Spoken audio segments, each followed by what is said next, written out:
Good morning to you all, and thank you for allowing us to be with you today and to share some of our work in the field of medical services for the poor in rural India. This presentation will focus on the desperate need for medical facilities and our response. The recently inaugurated Sri Satya Sai Sarla Memorial Hospital. This hospital was named after the world-renowned humanitarian Sri Satya Sai Baba and Sarla Shah, an incredible woman whose compassion, caring, and dedication to selflessly serving the poor and those in need is truly inspirational. This hospital is located in Mudanhalli, a small village in the Chikkabalapur district of Karnataka state in India. The project is part of a greater, more comprehensive global effort. This larger ecosystem of selfless service focuses on the fields of healthcare, nutrition, and education. This effort has been supported by local, state, and national governments, an international consortium of NGOs named the Sai Global Federation of Foundations, which Divine Will Foundation is a proud part of, other organizations such as Rotary International, a number of local, national, and international businesses, and many, many well-meaning individuals, including those living in the areas served. Now let's take a look at the global mission briefly. In the field of education, we have 23 campuses in India, along with schools in Nigeria, Laos, and Australia. In India, education is provided from 6th standard through doctoral studies.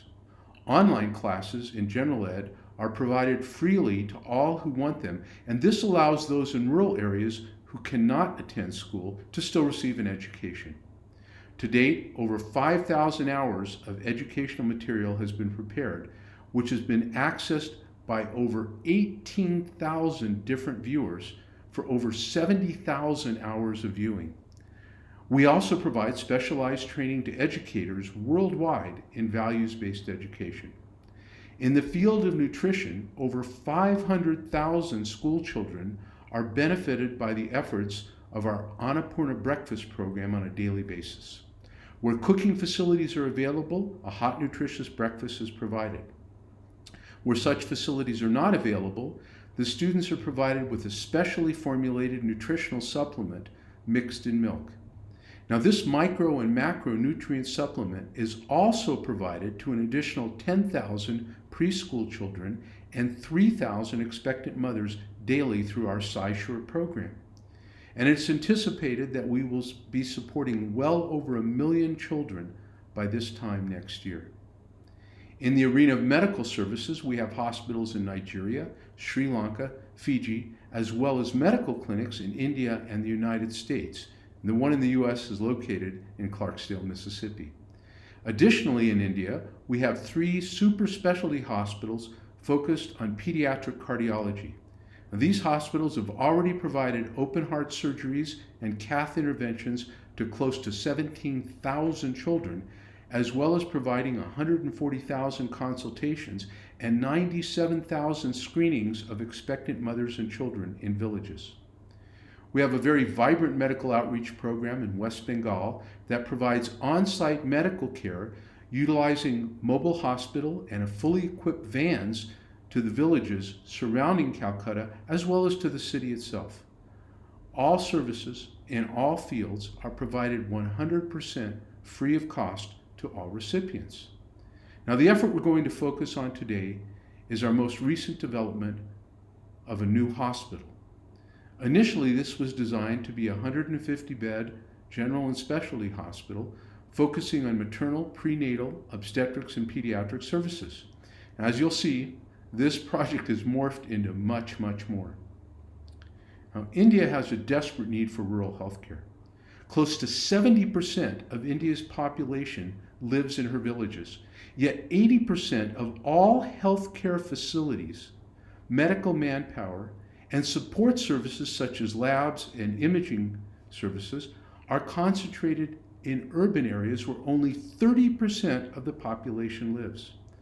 Specialties such as obstetrics and gynecology are almost solely reserved to be found in the urban areas and larger towns. Emergency rooms are only found in the more populated areas. Despite having one of the largest medical school systems in the world, with an annual intake of over 50,000 students, very few doctors work in rural areas.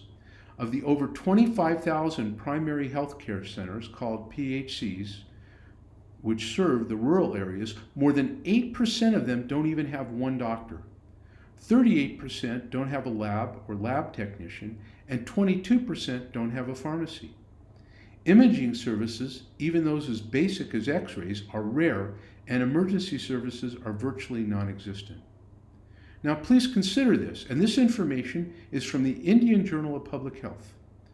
When looked at as one integrated nation, the ratio of doctors in India to people is 1 to 921, which on the face of it is not too bad. It's pretty good, considering that the World Health Organization recommends 1 doctor for every 1,000 people.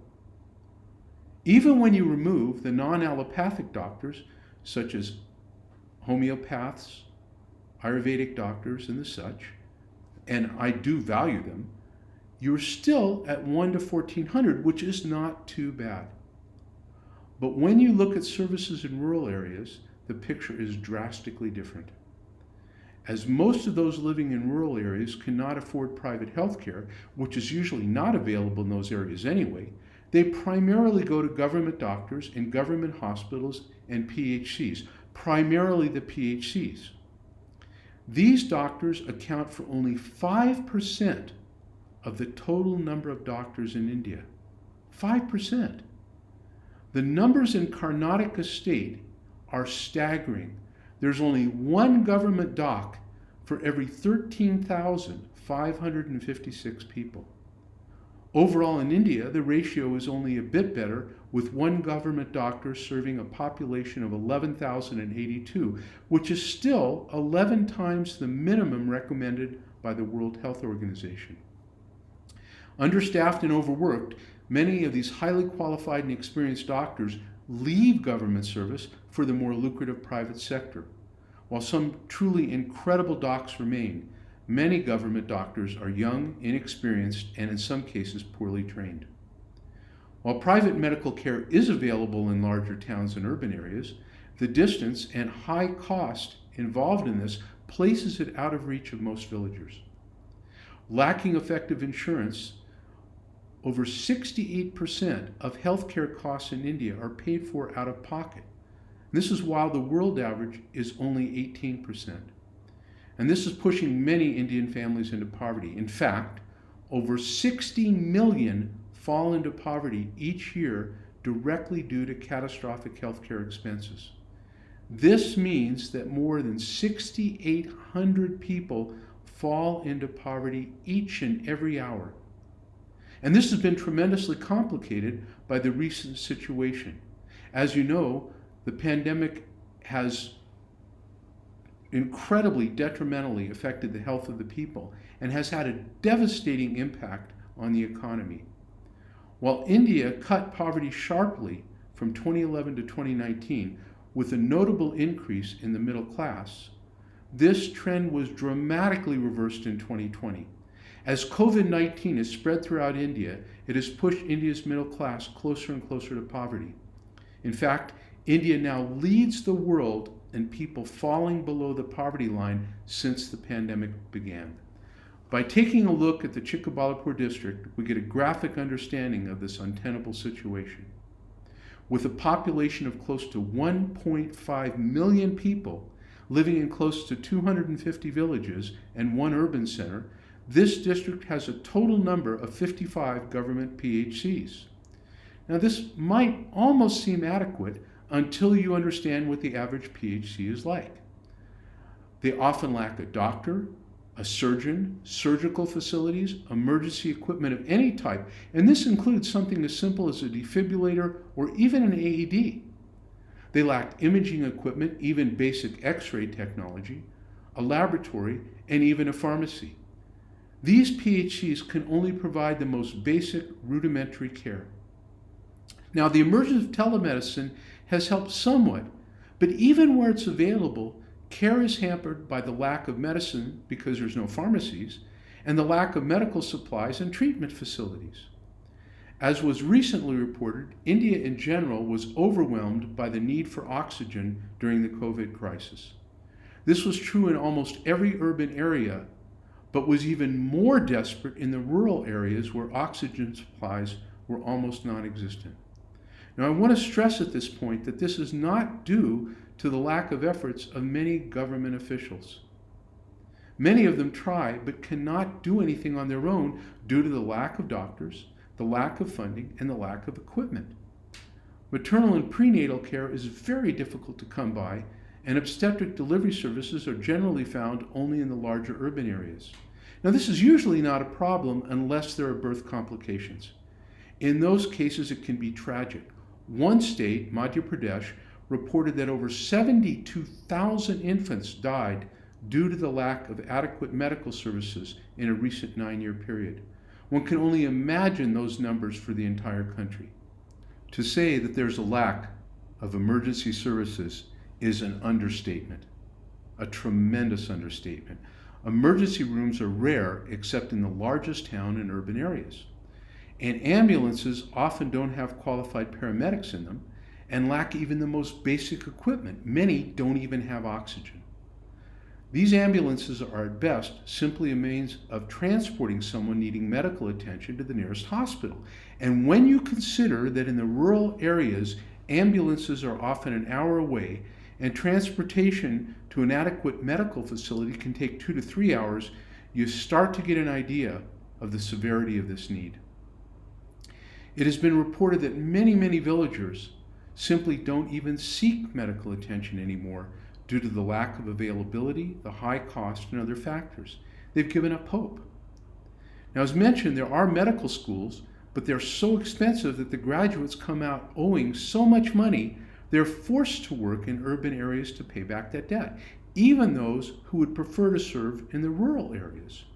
Additionally, it has been reported that many of these schools provide substandard education and substandard training to the point wherein the Union Health Ministry stepped in and barred 82 schools from taking any admissions in the 2018-2019 school year.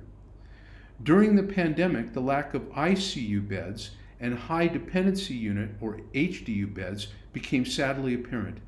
Now, these beds are needed to provide oxygen and patient monitoring. With a population in excess of over 1.5 million people, the entire Chikkabalapur district had less than 50 total combined ICU and HDU beds. And Chikkabalapur is considered one of the better prepared rural districts. Now, with the guidance of our spiritual teacher, Sadhguru Sri Madhusudan Sai, who follows Satya Sai Baba's teachings of love all, serve all, a massive effort was undertaken to build a hospital to begin to address this need. This was not to be simply a basic hospital, but was rather to be a beautiful structure that would effectively be a temple of healing. With a total of 8 wings, this state-of-the-art, multi-specialty hospital would have an in-house oxygen plant and would provide 3 modular operating theaters along with 125 HDU beds and 25 ICU beds. However, we needed to rethink that. We quickly realized that the idea of a total of 150 beds was impractical. Now, this hospital will provide 300 beds, all with oxygen and state-of-the-art monitoring equipment. 150 of these beds are already available. Supported by a full laboratory, a blood bank, a pharmacy, and serviced by a fully equipped ambulance service with paramedics, this 66,000 square foot structure will have a number of units. These include general medicine, general surgery, pediatrics, neonatology, ophthalmology, dental, an ICU, and also an emergency room. It will also feature specialties including endocrinology, neurology, gynecology, cardiology, nephrology, fetal medicine, and medical and surgical oncology. It houses a full imaging center completely equipped and an entire section devoted to mother-child health care, including obstetrics and delivery services, along with an infant ICU unit. This hospital will be fully staffed with all necessary doctors, specialists, nurses, paramedics, and support personnel. Due to the current pandemic, we're also preparing it to serve as a COVID care center. It is already providing maternal, neonatal, and pediatric services as well as fetal health care. Also in operation is the obstetric gynecological unit and the infant ICU. Initially, it was difficult to put together a labor force due to the COVID crisis. However, in the few weeks prior to our scheduled inauguration, a team came together of over 200 primarily local workers who worked in 3 shifts round the clock. Now, if you take a look at this next slide, you'll see what happened between July 19th and the inauguration on the 24th of July, a period of only 5 days. The success of an effort like this is based on 3 factors, which are like an equilateral triangle with each side supporting the other. One leg is the government, one leg is charitable organizations, the third leg is the society, including individuals and businesses. The state government here has been very helpful. They provided support by clearing all of the necessary permissions and also helped to establish bus and train stops to help those needing transportation. Dr. K. Sudhakar, the State Minister of Health, Family Welfare, and Medical Education, has been working side by side with us since the inception of this project. On the 27th of July, Sri Basavaraj Bommai, the Chief Minister of the state of Karnataka, visited the hospital, and at that time he promised his government's full cooperation in each and every aspect of this expanding project. Businesses and charitable organizations contributed supplies, equipment, necessary consultation, as well as all required financial support. One example of how individuals supported this program happened one night late, very late, right before the inauguration. One worker was seen working long past his shift, and it was suggested to him that he take a break and come back in the morning. He simply refused. It seems that his father had been treated at one of our hospitals and his life had been saved. When he went to pay the bill, he was told that there was no bill, that all treatment was completely free of cost. Now, he said this was more than just payback. He believed that this hospital was a gift of God to the people of his area and his village, and he wanted to do everything he could do to help. This sentiment was echoed by many other workers. In fact, many of them refused any overtime pay. What they said was that they would accept pay for their regular shifts, but the overtime and extra work was their gift to this effort. Now, one thing our spiritual teacher has told us is that the reward for good work is more good work. Accordingly, on the 27th of July, we had a groundbreaking ceremony for the second phase of our effort, which is titled the Sri Satya Sai Rajeshwari Memorial Hospital. Now, this 3-story, 100,000 square foot facility will house additional operating theaters, more ICU and HDU beds, and will expand all facilities that were already mentioned. This hospital is named after one of the most brilliant, compassionate, and caring physicians in recent history. Dr. C. Rajeshwari was a professor of obstetrics and gynecology for over 25 years. Additionally, she had highly successful practices all over the world, including one at Stanford. Afterwards, she returned to serve India by establishing a free hospital in Whitefield, a suburb of Bangalore. She has left an incredible legacy in the field of rural healthcare in many ways. One way we directly benefit from. Dr. C. Rajeshwari's son, C. Srinivas, has been spearheading our work in the field of pediatric cardiology. He's the chairman of the Sri Satya Sai Health and Education Trust, which both builds and operates all of our child heart healthcare services. He also plays an instrumental role in establishing these hospitals worldwide. Both mother and son are my heroes. But we're not stopping with the second phase. Noting that the sheer cost of a medical education prevents many from serving in rural areas, we already have applied for and are in the process of getting approval for an absolutely free of cost medical school that will produce doctors, nurses, and paramedics, as well as provide existing doctors with training in specialty areas. That makes this complex not only a state-of-the-art medical facility, but also a multi-specialty training and teaching hospital. When completed, the entire medical campus will have a total of 7 modular operating theaters, over 40 ICU beds, over several hundred HDU beds, which will bring the total number of beds in the medical complex to 460.